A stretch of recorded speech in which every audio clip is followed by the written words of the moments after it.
C'est sûr que le fait d'être dans un couple musulman, c'est à la fois une ressource et un défi. Parce que, en tant que musulman, on a, on a une dimension en plus à gérer par rapport aux autres couples. En fait, c'est que à la fois il faut être en cohérence par rapport à qui on est en tant qu'être humain, etc. Mais en plus, il faut être en cohérence par rapport à notre façon de voir la religion, et que c'est pas forcément, toujours évident, et que en même temps, le fait qu'on soit musulman nous apporte. Alors là où moi j'y vois une ressource, c'est que ça nous apporte toute la ressource que la foi nous apporte et que notre rapport à Dieu nous amène. Alors se poser la question de savoir, tiens, une personne et des personnes témoignent dans ce sens en disant ben moi heureusement que je suis musulman, bien que je me suis converti ou quoi ou qu'est-ce, parce que si je n'étais pas musulman, je ne serais sans doute pas fidèle, je n'arriverais pas à être fidèle, et c'est parce que j'ai peur de Dieu que j'arrive à être fidèle dans mon couple. Alors là, je suis fort je me dis, c'est une façon d'utiliser la religion qui est tout à fait efficace, sans doute, en tout cas pour un certain temps, mais qui, si je reporte ça au développement de l'échelle du sens moral que j'évoquais tout à l'heure, à cette échelle que Kohlberg a établie, pour moi, c'est pas très très haut dans l'échelle. Si une personne a intégré la fidélité comme une valeur hyper importante et qu'il se sert de sa foi pour que sa foi le porte là-dedans, pour moi c'est tout à fait bien. Mais si la personne se dit moi heureusement que je suis musulman parce que j'ai peur de Dieu, j'ai peur de me faire engueuler et c'est pour ça que je ne vais pas voir ailleurs, enfin je le dis un peu au ras des pâquerettes, c'est un peu dommage quoi.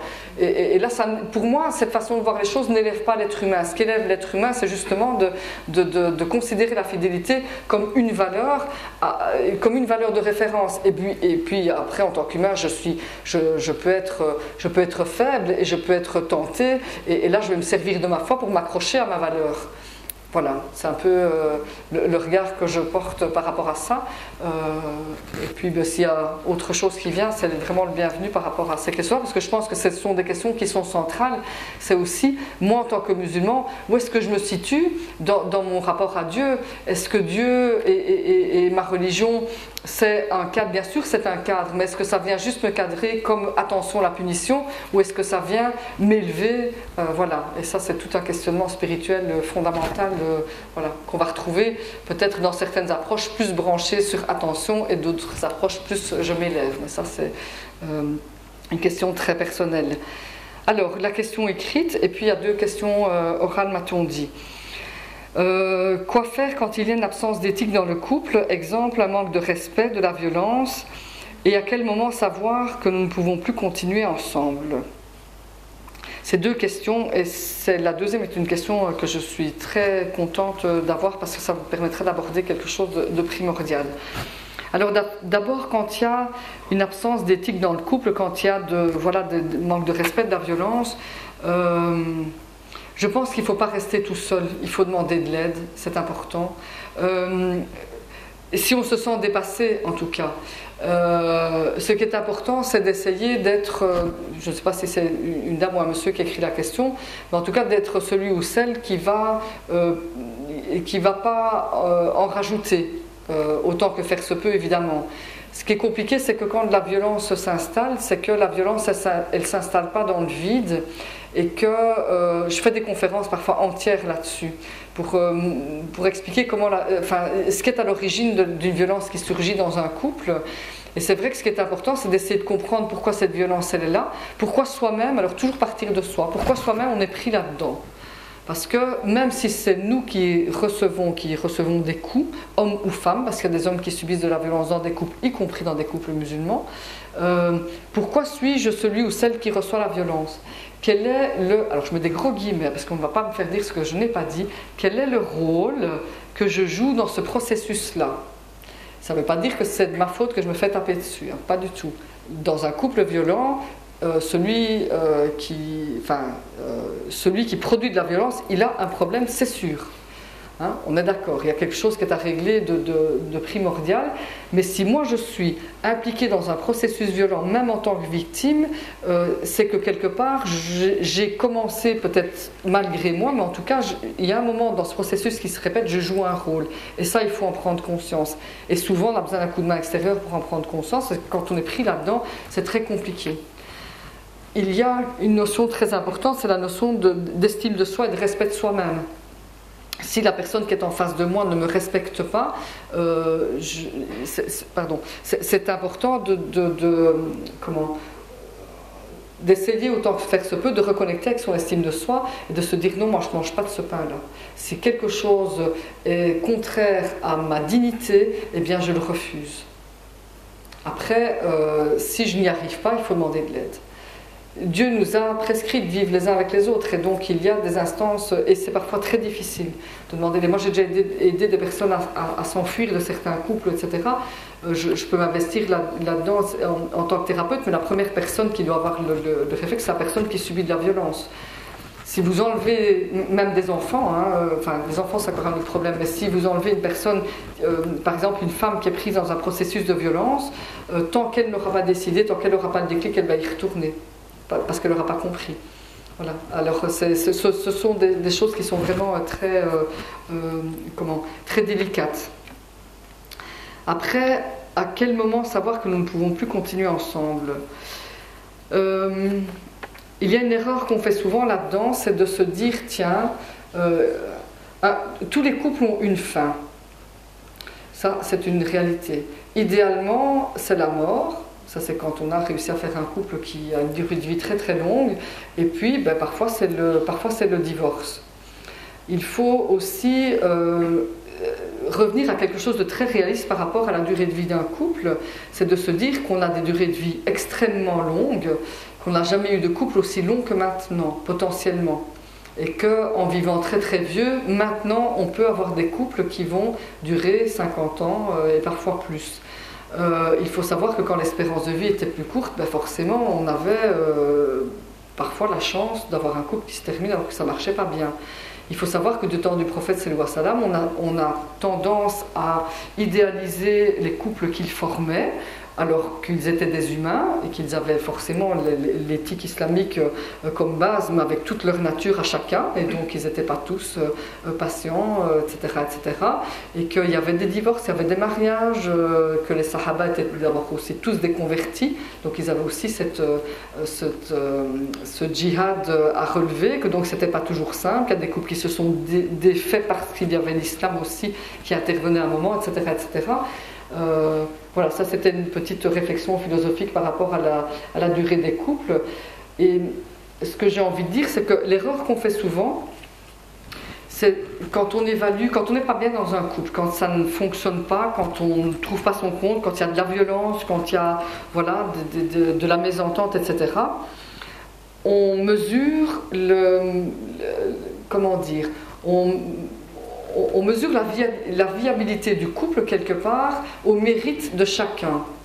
Et donc, on entend des gens qui vont dire « Oui, mais je ne peux quand même pas divorcer, il ne m'a pas fait de choses si graves que ça. » Or, on sait que le prophète sallallahu alayhi wa sallam a accordé le divorce à une femme pour des raisons absolument purement sentimentales.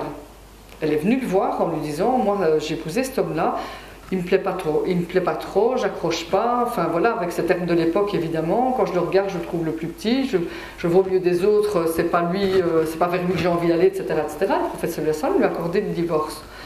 Donc voilà, je ne suis pas en train de dire qu'il faut n'avoir que ça comme balise, hein. Je pense qu'il faut beaucoup de sagesse pour évaluer les choses, mais l'étalon pour mesurer ça, c'est pas le mérite de chacun. Si on part là-dessus, on est dans la culpabilité, si vous avez un époux, c'est souvent dans ce sens-là que se pose le problème.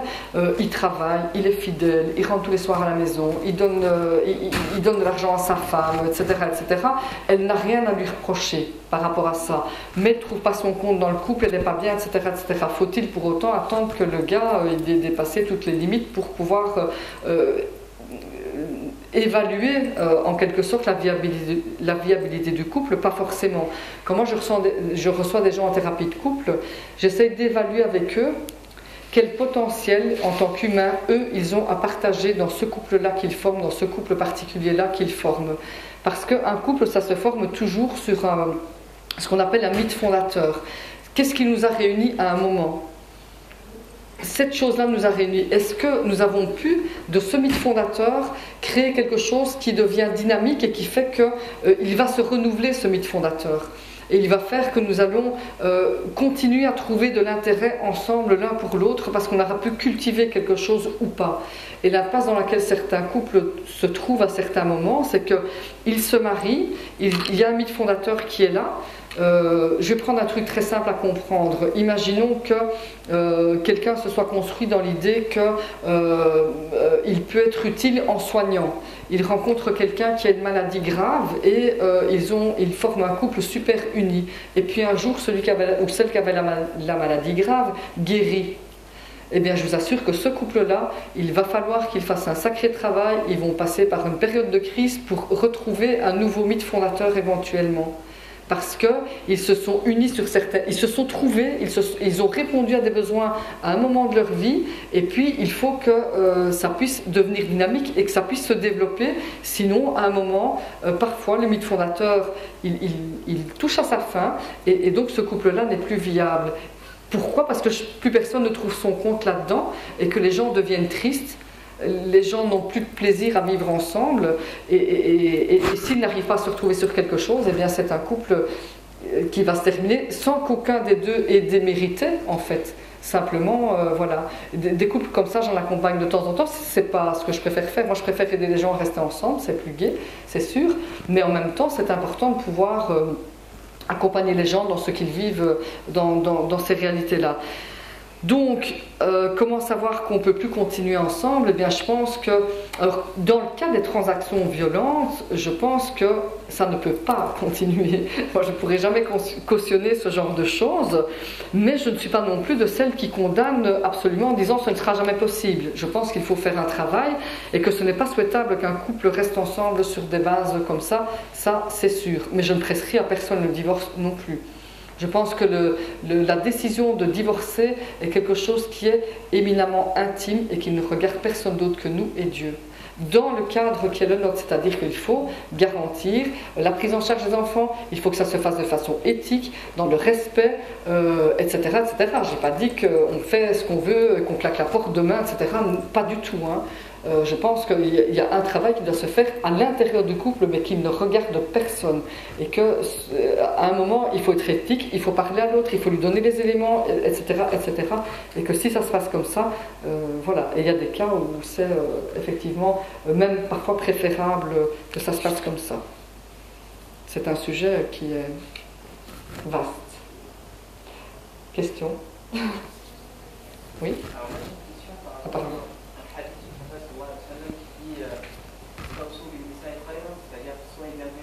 Et ensuite, il dit c'est-à-dire elles ont été créées à partir d'une côte plus courbe. Et que la partie la plus courbe de la côte, c'est la partie supérieure.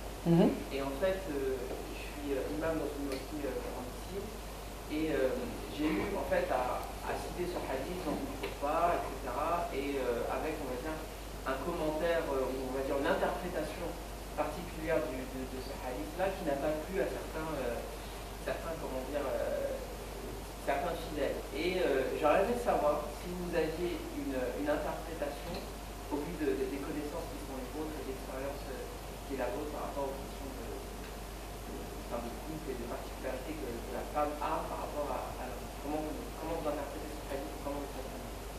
Mais ce hadith, moi, comment je l'ai compris à l'époque où je l'ai entendu, c'est que si mes souvenirs sont bons, puis vous me corrigerez parce que c'est vous l'imam, c'est qu'il ne servait à rien de vouloir changer la nature de la femme et que si cette partie courbe, on essayait de la redresser, on allait juste la casser. Et ça, moi, ça me fait connecter avec toute la pédagogie du prophète sallallahu alayhi wa sallam qui prenait les gens comme ils étaient et qui les utilisait au meilleur de leur potentiel. et que à l'intérieur, enfin en tant que psychothérapeute, qu'enseignante, voilà, que maman même, etc., dans ma vie, qu'épouse, etc., je pense qu'il faut nous efforcer de dépasser nos incompréhensions pour accepter l'autre comme il est et pas vouloir absolument le changer. Il y a une très belle, j'avais envie de rebondir là-dessus avec l'histoire de la cause, je vais essayer de le redire. Je pense que c'est une maxime, hein, c'est pas du tout qui dit la femme a été créée d'une côte de l'homme tout près. Attends, comment est-ce que ça va encore ça? Pas de sa tête pour lui être supérieur, pas de son pied pour être écrasé par lui, mais depuis une côte, près de son cœur. Sous son bras pour être protégé et aimé. Quelque chose de ce... Voilà. C'est joli hein, quand même. C'est très poétique. Mais je trouve que c'est très vrai. Voilà. Après, je pense que vraiment la moralité, c'est ça. C'est tout ce que j'ai essayé de développer ici quand j'aborde les différences entre les hommes et les femmes. C'est que quelque part, nous sommes égaux et différents. Et qu'on est égaux en droit. Alors bon, peut-être la discussion plus théologique de savoir le petit machin que l'homme a en plus que la femme parce qu'il doit être responsable plus. Bon, à l'heure actuelle, on partage parfois 50-50 les charges financières d'un ménage, ça se prête peut-être moins. Mais en tout cas, ce qui est important, c'est de savoir que... il y a aussi un principe islamique qui est le principe que notre prophète sallallahu alayhi wa sallam appliquait, c'est qu'il était tout le temps pour beaucoup de choses, les décisions importantes, il était dans le consensus avec les sahaba. Ce consensus-là, il doit exister aussi dans le couple à un moment. Je pense que le couple ne peut marcher que si on se considère comme des partenaires égaux et différents. Égaux en droit, égaux en responsabilité, avec peut-être des domaines de responsabilité différents. Je ne sais pas si je réponds à votre question de cette façon-là. Mais c'est vraiment comme ça que je conçois les choses. Mais je ne sais pas ce que vous avez dit en votre bas, ça m'intéresserait de l'entendre, ce qui a fâché les gens. Non, en fait, ce qui a fâché les gens, c'est qu'il y a une problématique dans le hadith, comme vous avez dit, en fait, vous avez cité à la fin du hadith, qui dit que s'il cherche à la redresser, oui. Donc ça pose pas de problème, parce que c'est explicitement dit dans le hadith, mais c'est qu'il précise bien que la partie la plus courte de la côte, c'est la partie supérieure. Et les commentateurs de hadith n'arrivent pas à se mettre d'accord sur ce que ça veut dire. Voilà, et on a certains qui ont dit que ça fait peut-être allusion au fait que la partie supérieure de la femme c'est la tête, et que dans la tête il y a la langue, et que dans la langue en fait la femme c'est le... Non mais attendez, ne le lâchez pas tout de suite s'il vous plaît. Je rapporte le propos des gens commentateurs de hadith très anciens qui méritent un petit peu plus de... Voilà. C'est une interprétation, et je ne dis pas que c'est la vérité, je dis voilà, c'est une interprétation, c'est un hadith problématique parce qu'il y a forcément une sagesse derrière cette description aussi précise, mais ce qui est difficile c'est d'en faire ses sens. Or parfois on arrive avec des connaissances de sciences profanes, oui. On arrive à déceler, à découvrir le sens qu'a voulu donner le prophète sallallahu alayhi wa sallam, parce que voilà, parfois ça nous échappe, mais parfois aussi on arrive à... Donc, je voulais savoir si, parce que dans votre intervention, il y a des choses évidemment que je ne connaissais pas et qui m'éclairent, en fait, parce que de toute façon, en tant qu'imam, on est forcément obligé, on est forcément amené à gérer parfois des questions de couple. Bien sûr, oui. Donc c'est très intéressant de savoir ce que voilà, des personnes... Formez-vous à la médiation, vous aurez plein d'outils, ça va vous aider à faire ça, franchement. Mais donc, je ne sais pas, par curiosité, je me suis dit peut-être qu'il y a un élément, en tout cas dans la personnalité de la femme, qui fait que, qui pourrait un petit peu m'aider à comprendre ce hadith. Voilà. Peut-être dans la personnalité de la femme, ce que j'ai dit à propos du besoin de parler des femmes, mais qui n'est pas, à mon sens... Ce qui, moi, me dérange un peu dans certaines interprétations qui sont faites, c'est de dire que la femme serait, entre guillemets, mauvaise parce qu'elle cause trop. C'est un petit peu ça qu'on dit. Alors, on a ce besoin de parler, et c'est vrai que, comme tous les besoins qu'on a, on doit... L'islam ne nous demande pas d'écraser nos besoins ou d'aller à l'encontre de nos natures, mais bien de canaliser tout ce que nous sommes pour en faire le meilleur. Il y a une vision des choses qui considère nous sommes des êtres humains tous différents et nous avons des caractéristiques qui nous constituent chacun. Voilà. Et il y a une vision de la personnalité humaine qui est de dire que nous n'avons pas de défauts, que nous sommes constitués de ces éléments et que ces éléments nous qualifient. Nous n'avons donc que des qualités. Et que bien malgré nous, certaines de ces qualités parfois s'emballent et deviennent folles. Et que de la même façon que ça ne sert à rien d'essayer de redresser, d'essayer de changer fondamentalement quelqu'un, mais en tout cas, la juste chose, c'est de remettre ces qualités dans leur juste milieu. Parce que vous ne changerez jamais quelqu'un qui est radin, par exemple, qui a une attitude avare, et peut-être quelqu'un qui est économe. Et que c'est une qualité à cultiver et que nous avons besoin, dans toutes les communautés qui peuplent la terre, d'avoir des gens qui soient économes, qui soient les garants de la bonne gestion des choses. Alors, c'est sûr et certain que d'être économe, si on remet cette qualité dans le juste milieu, ben, nous avons quelqu'un qui va pouvoir se rendre utile à la communauté. Pourquoi chercher absolument à le casser et en faire quelqu'un qui va devenir tout à coup généreux, hein? Voilà, pareil, quelqu'un qui est généreux, vous ne l'empêcherez jamais de donner, mais peut-être qu'on peut lui faire équipe avec un économe et que chacun vienne avec sa particularité tempérer la nature de l'autre, et puis là on commence à faire cette mosaïque qui fait qu'à un moment on a une société qui tient la route. Voilà. Oui, toujours parler dans la question des hadiths, comment vous appréhendez